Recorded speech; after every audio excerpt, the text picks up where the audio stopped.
co-auteur du sujet précédent. Il est toujours question de jeunes dans ce qui suit, mais sous d'autres latitudes. Direction à présent la Corée du Sud, pays qui peut s'enorgueillir d'avoir le 12e produit intérieur brut le plus élevé du monde. Un succès atteint en un demi-siècle seulement. Mais, car il y a un mais, tout cela s'est fait là encore au détriment du social. Pour maintenir le cap, pour préserver cette sacro-sainte performance, les autorités exigent de leurs citoyens une dévotion professionnelle de tous les instants. Un nombre croissant d'entre eux, jeunes, se trouvent en porte-à-faux avec cette conception de la vie. Du coup, que font-ils? Leur bagage. Pour aller où? Aux États-Unis, surtout, mais pas uniquement.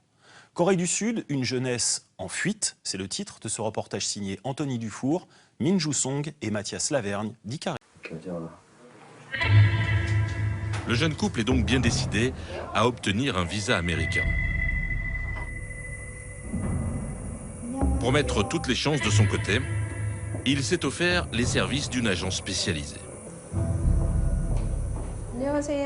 Bonjour, ravi de vous rencontrer. Alors, on s'était parlé au téléphone. Vous me confirmez votre projet d'émigration aux États-Unis? Je vais vous expliquer notre fonctionnement. Et vous souhaitez partir quand? Eh bien, le plus tôt possible. À Séoul, il existe désormais des dizaines d'agences comme l'agence Cookmin. Leur métier est simple. Il leur faut trouver des employeurs dans les pays d'accueil pour les mettre en relation avec des candidats au départ. Des candidats qui peuvent ainsi obtenir un visa sponsorisé par un employeur. Pour que vous puissiez avoir un visa de résident, une carte verte, il faut qu'un employeur soit agréé par le ministère du Travail américain.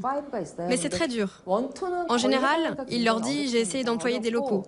Mais personne ne veut de ce travail. Alors j'ai besoin de travailleurs coréens. Justement, chez Cookmin, on a mis la main sur un employeur américain. Denis Tatum est un riche fermier géorgien. Il cherche une quarantaine d'ouvriers pour ramasser les pommes de pin sur sa propriété, car il en a un peu marre des Mexicains pas assez fiables pour lui. Alors, l'agence Cookmin a décidé de le bichonner. Invitation à Séoul et visite de la ville. C'est la première fois que je viens ici. C'est incroyable comme la ville est propre, hein.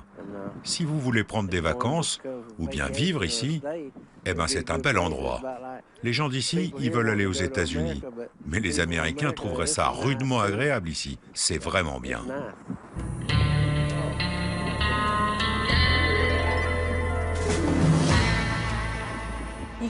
Voici la ferme de pommes de pin. Vous voyez les ouvriers qui travaillent sur place? Ils sont presque tous mexicains. Ils viennent là-bas avec un visa temporaire, ce qui n'est pas pratique pour M. Tatum. Voilà le travail que vous allez faire. Vous serez payé 9 $ de l'heure. Le travail dure 7 heures par jour, soit 35 heures par semaine, du printemps jusqu'à l'automne. Vous verrez, ce n'est pas trop dur comme travail. On avait aussi une autre ferme à vous proposer, où ils cultivent des oignons, mais c'est plus difficile. Là, c'est assez simple. Sur place, vous trouverez des églises coréennes, 3 restaurants coréens, un club de taekwondo et même un salon de coiffure coréen. Et puis les loyers sont raisonnables. À Los Angeles, vous devriez dépenser 2 ou 3 000 $ minimum. Mais là, ça vous coûtera environ 1 000 $. Ces emplois d'ouvriers agricoles, c'est une très bonne affaire pour l'agence Cookmin, qui peut ainsi les proposer à ses clients. S'ils acceptent, c'est visa garanti. Namsu et Younais sont séduits. Ils devront payer 25 000 € chacun. En termes d'éducation, je dirais que plus de 90% de mes clients ont au minimum Bac plus 3. Et un quart sont des professionnels avec une expertise très valorisante. Par exemple, médecins, avocats, pharmaciens, universitaires. Alors, il m'a fallu 9 mois pour convaincre le patron de la ferme géorgienne, que j'ai vu tout à l'heure, de signer avec nous. Il ne comprenait pas. Il me disait « Mais pourquoi des médecins voudraient venir travailler dans ma ferme, à la campagne ?» La jeunesse coréenne, surdiplômée, doit donc s'adapter aux métiers manuels comme Cookmin, qui promettent une vie meilleure aux jeunes actifs en ouvrant un fast-food ou une blanchisserie dans un pays anglo-saxon. Sur le stand de Cookmin, c'est le fermier géorgien qui vit son heure de gloire. Il rencontre les dizaines de candidats qui souhaitent travailler dans son exploitation de pommes de pin. Je veux émigrer aux États-Unis au plus vite. tout de suite si possible. Votre ferme a l'air très jolie. Je serais heureux d'aller travailler là-bas pour vivre en Amérique. Les commerciaux de l'agence d'immigration enchaînent les signatures de contrats. Ce couple a inscrit sa fille de 20 ans, mais il s'inquiète désormais de la voir effectuer un travail si physique. Tranquillisez-vous, un de mes collègues a envoyé sa fille aux États-Unis quand elle était en CM2. Elle est devenue vraiment très autonome. Une vie un peu difficile, ça rend votre enfant plus dévoué à ses parents. Cette autre famille, elle, s'apprête à faire un chèque pour envoyer à son tour son fils chez Monsieur Tatoum. Si mon fils va travailler à la ferme de pommes de pin, ça va me coûter combien? Ça coûte 27 000 $ et vous payez en 3 fois. Une petite fortune pour s'offrir le rêve américain.